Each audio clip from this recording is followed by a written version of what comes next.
Our brothers, the Taliban, we won't comment on them from a political point of view, because that's not the nature of our talk today. But let us comment on them for an accomplishment that they and only they were able to do in the modern world.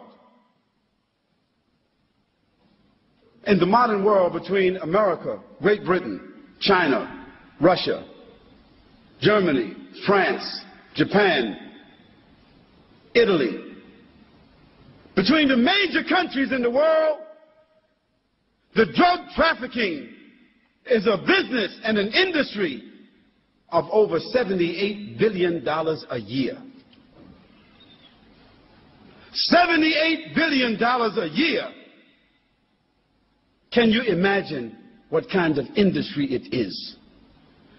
And can you imagine the tragedy, the disparagement, the disease that drugs have brought in the modern world as a result of this industry? Yet, all of these sophisticated countries have found no solution for the drug problem. In fact, they have chosen to benefit, profit, and regulate the drug traffic because they are unable to stop it. Yet, consider this. The Taliban in Afghanistan became an official government after the defeat of the Russians. And at that time, Afghanistan was the major theater, corridor in the world for drugs. 61% of all of the heroin of the world was produced between Afghanistan and China.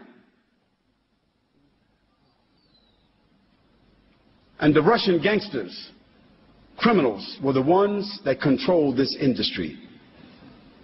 Part of the war of Afghanistan had to do with drugs. Not oil, not gas, but drugs. When the government of Russia was defeated and pushed out of Afghanistan, Afghanistan became immersed in civil war. We know that, isn't it? Civil war. That civil war had two sides. The atheists, the socialists, the communists among the Afghanis, and the Muslims who wanted to follow the Quran and the Sunnah. The North, the Northern Alliance, who themselves were related to the Russian gangsters, who were mostly Muslims who had adopted socialism, atheism, who themselves were criminals. They wanted to continue the enterprise of drugs after the Russians moved out. They wanted to continue the industry of prostitution, gambling, all of this here. And the Muslims said, no, we won't continue that. We want to establish Islam. And they began to have wars between them. One of the groups that were insisting upon the Quran and the Sunnah were called the students. In the Arabic language, the students is Talib or Taliban. And on one occasion, those atheists, socialists, communist Afghanis, those criminal Afghanis, they entered some villages and they raped the women. And some of those women escaped. And they ran to seek protection with those students. And those students, they sought to get a fatwa from their shuyukh. What should we do about these Muslims who did this act? Those scholars said they should be punished. They are criminals, and the hukum is to find them and kill them as criminals. Those students then took their weapons and gathered themselves together as a group and called themselves the Taliban, and they began to seek the honor of those women who were raped. And they went from village to village, town to town, until in a 2-year period of time, they conquered all of Afghanistan. 2 years. They conquered all of Afghanistan except only 19%. 80% of Afghanistan they conquered in 2 years. Who were they? They did not have sophistication. They were walking, riding donkeys and horses, fighting on foot, fighting for the honor of their women, for the honor of their country, for the honor of Islam. And in 2 years' time, they subdued the entire country. Of course, they were not sophisticated in their knowledge. They did not have universities. They did not have institutions.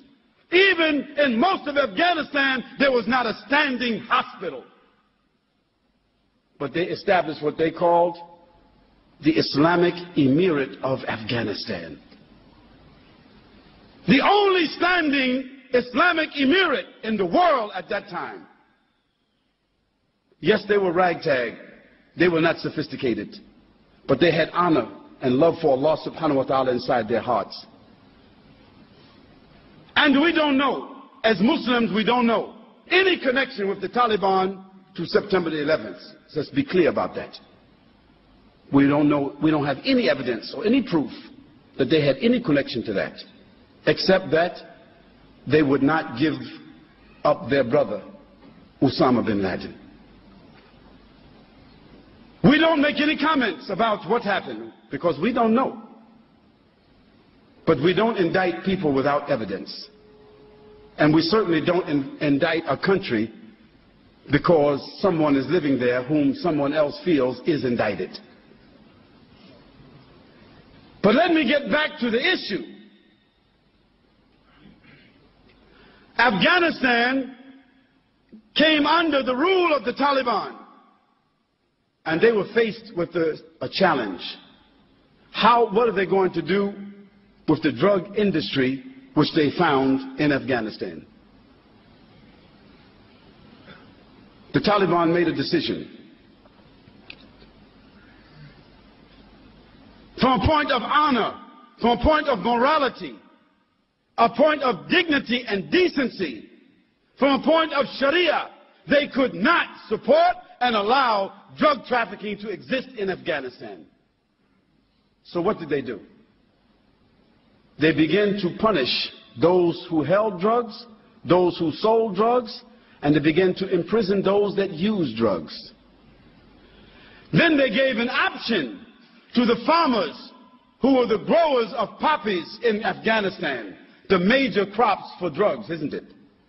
They told them, we will give you the land where you are growing the poppies. You take the land, but you must grow another crop. You must grow a different crop. But if you don't grow another crop, then we will bury you on that land. That's the only option they gave them.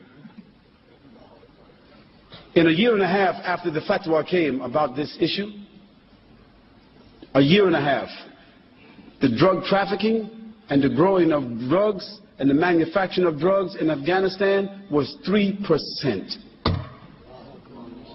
How did an unsophisticated group of students, without government, without sophisticated institutions, how did they do this? How did they eliminate